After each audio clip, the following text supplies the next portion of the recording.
Hey guys, welcome to Joe's Tutorials. This week's video is going to be rather cool.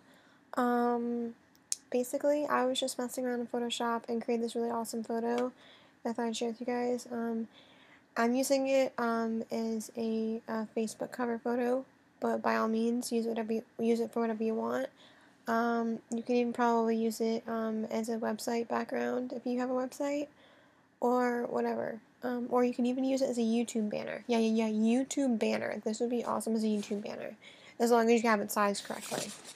So basically what we're going to be creating is a, I don't know what you want to call it, because I just made it at a random, so I'm not really half sure what you'd call it, but, what I've done is I took a bunch of photos, like over 30 or 40 photos, and I took a square piece out of each of them and I turned them black and white, and then essentially what I've done is I'm going to cover this whole photo with different photos.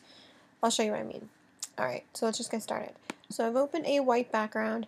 Now you can use a black background if you like, but I just think white is easier to work with for this particular effect we're looking for, but by all means use whatever color you like. But you're not going to see it anyway, so it doesn't really matter, but whatever makes it easier for you to navigate. Alright, so open a random photo of your choice. I'm just going to choose this one here that's just popping up, but you can use whatever you like. And then take your crop tool, hold down your shift key, and you want to make a perfect square. Alright, I'm going to move that up. There we go. Alright, now that you have your perfect square, you're going to go to Image and Adjustments, and you're going to, Image Size. You're going to resize it to around 90px. You want it to be relatively small. You could use anywhere from 90 to 150px size, but nothing above 150. I generally try to go 90px on mine just because it makes it look better and you can add way more photos and make it more memorable. Alright, once you have that size, to go back to Image and Adjustments and click on Black and White. You could also just use the Desirate. It's the same thing basically. It's just with black and white you get more options to change that, but we're not going to change anything, so keep it the same. Then do a Command AX, cut that out of there, and you're going to then place it. We're going to start at the top, so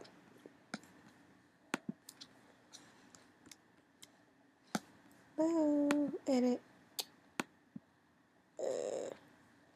and then you're going to paste it on here. Now, I already have a bunch of these already made because I wanted to speed up the tutorial. So, once you've pasted it, you'll paste 1, 2, 3. You'll make a row of however many you want, depending on the size of your canvas. My canvas is 800 by 600 pixels, but I just flipped it so that it's like vertical and not horizontal. So, I'm able to fit 1, 2, 3. I'm able to fit 5 photos on mine per row, but if yours is a bigger canvas, you can then fit more. And you're going to continue on doing what you just did with the first square until you've covered the whole entire canvas. And I did mine row by row, so each row is one layer, just because it's easier to work with. But if you want to keep it all each individual layer, go for it. But I've just taken the time to make them each one layer. So as you'll see here, I've already got half of mine done. And that one, and where's the last one? Alright, and that's what mine looks like. So this is what mine looks like. Yours will look completely different. Use any photos you want. I'm just using these photos because they were in my computer and I was making this for something else. But, yeah. So once you have your background made to look like this, and it's going to look pretty cool, you can then decide if you want to resize your canvas and add more, or you can keep it the way it is. I like mine the way it is, so we're going to keep it that way.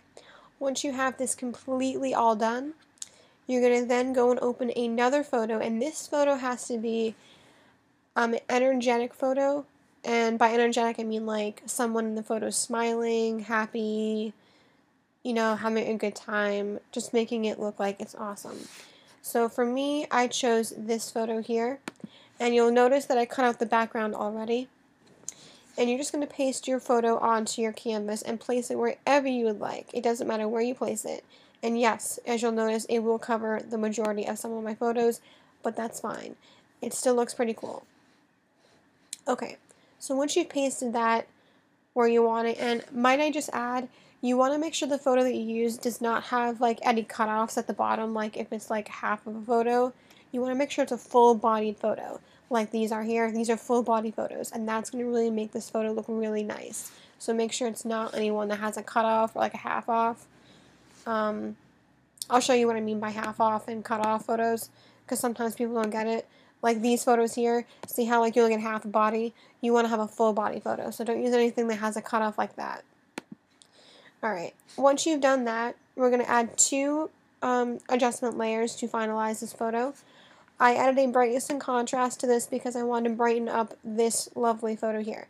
Now, these are, oh my god, I'm blanking right now.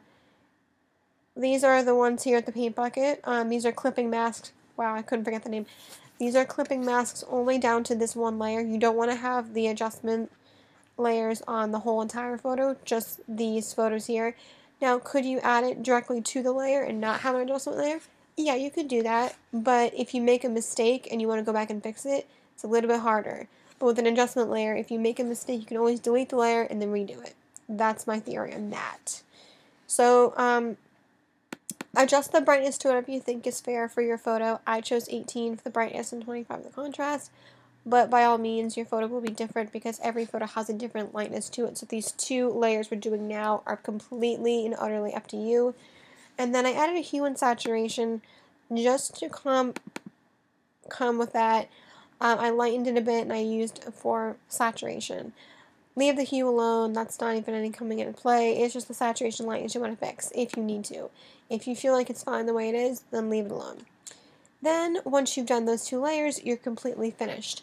Now, you can then add your text if you want to add text. I'm not adding text because the photo looks amazing as it is, and if I add text, it would just overpower the whole entire photo. So we're leaving it as is, and that's how it's done. So that's my tutorial this week. That's the awesomeness that's being created in Photoshop this week. And like I said, this was created at a random. I was just playing around and thought, oh, this would be really cool to do. So hopefully you guys like it. If you liked it, hit my like button. If you really, really liked it and want to share it on Google+, everywhere. Comment, subscribe, and all that good stuff. So I will see you guys next Saturday.